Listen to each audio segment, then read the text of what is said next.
मया लिली चलीबसे अखोई कुकी टेरोरिस्टना दोनदा बॉम हाचले हारगा इसा आइसु मिचम पुनमकु हालकपा मसी अखोई यानिंगदे अदुगा इंडिया गवर्नमेंटना मणिपुर अखोईगी तोंगाने इंथोकपा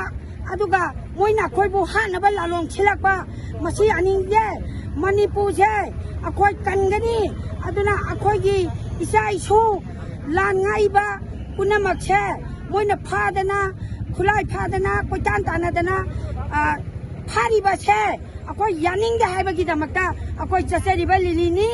अखोई माइकैसे तोंगान ताहनबा यारोय इंडिया गवर्नमेंटना खलिबा सेलिबा प्लान पुलमक अखोई मैरा पाइबिना खली अखोई मणिपुर से